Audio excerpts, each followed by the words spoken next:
ကွန်ပျူတာတွေနဲ့အမိန့်ပေးနေတဲ့လူတွေကနိုင်ငံခြားမှာအများစုနောက်ပိုင်းဖြစ်လာနိုင်တယ်နောက်နှစ်တွင်းမှာကျွန်တော်ပြောတာမယုံရင်ကြည့်လိုက်ခင်ဗျားတို့မြေပြင်မှာတာဝန်ပေးထားတဲ့ကောင်တွေက knowledge မရှိဘူးအတွေးခေါ်မရှိဘူးတော်လည်းပေါ်မှာယုံကြည်ချက်နဲ့တိဆောက်ထားတာမဟုတ်ဘူးခင်ဗျားတို့ကလက်တို့ပြီးတော့နေရာပေးထားတာယုံကြည်ချက်နဲ့လုံနေတဲ့သူတွေပေါ်မှာနေရာပေးထားတာမဟုတ်တယ်ခင်ဗျားတို့အဲ့လူတွေကအောက်ထေကခင်ဗျားတို့ခံရတဲ့ခေါင်းဆောင်တွေပဲခင်ဗျားတို့မကြခင်သက်သာပေါက်ပြီးတော့တော်လည်းကြီးကိုစွန့်ခွာကြတော့သူတို့ချမ်းသာသွားပြီခင်ဗျားတို့ကိုပြန်ပြီးတော့တစ္ဆာဖောက်ပြီးတော့မယုံရင်ကြည့်နေသူတို့ချမ်းသာသွားပြီခင်ဗျားတို့ပြန်တစ္ဆာဖောက်သွားတော့မှမယုံရင်ကြည့်ကျွန်တော်တို့ကကြုံမှုတယ်အဲ့ဒါမျိုးကြုံမှုတယ်ငွေမျက်နှာမြင်လာရင်ဘယ်သူမှမသိဘူးအညာအတ္တသမားများတယ်ကျွန်တော်တို့သိကျွန်တော်တို့နော်အတ္တသမားများတယ်ကိုကြိုးကြည့်တာများတယ်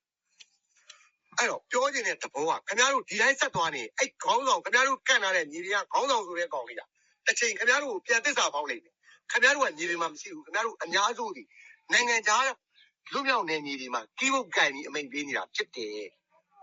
နော်ခင်ဗျားတို့မှာခိုင်မာကျင့်လက်တဲ့ဥပဒေသားမရှိဘူးရဲရင့်ပြတ်သားတဲ့ဥပဒေမရှိဘူးအဲ့ဒီအတွက်ကြောင့်ခင်ဗျားတို့လုပ်နေတဲ့သဘောတရားအရာမကြခင်မှာခင်ဗျားတို့ခန့်ထားတဲ့ညီတွေကခေါင်းဆောင်တွေခင်ဗျားတို့ကိုပြန်ပြီးသစ္စာဖောက်လိုက်မယ်လို့ကျွန်တော်ပြောတယ်ဘာကြောင့်လဲသူတို့ရဲ့အပေါ်မှာညီတွေမှာတကယ်ရင်ဆိုင်ရတဲ့ပြည်သူရဲ့ယုံကြည်မှုညော့နေလားပြည်သူယုံကြည်မှုညော့နေလားဒီချက်လမ်းကြီးကတောင်းစားကိုရမှုတွေပါနားလဲလို့တော့ကဲပြောနော်ရှင်းလေးဖြစ်စီသေးတယ်ဘာတွေမှမသိဘူးပေးထားတဲ့ຢာသူတွေက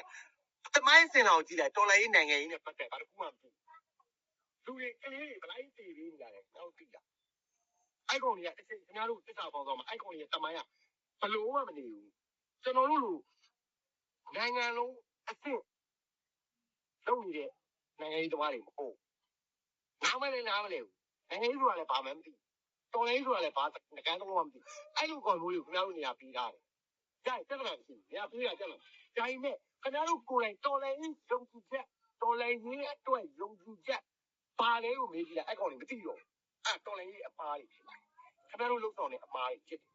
တယ်ကဲဒါတော့ပါပဲနော်အပိုင်း၄ပိုင်းတော့ကျွန်တော်ဒီနေ့တင်ပေးလိုက်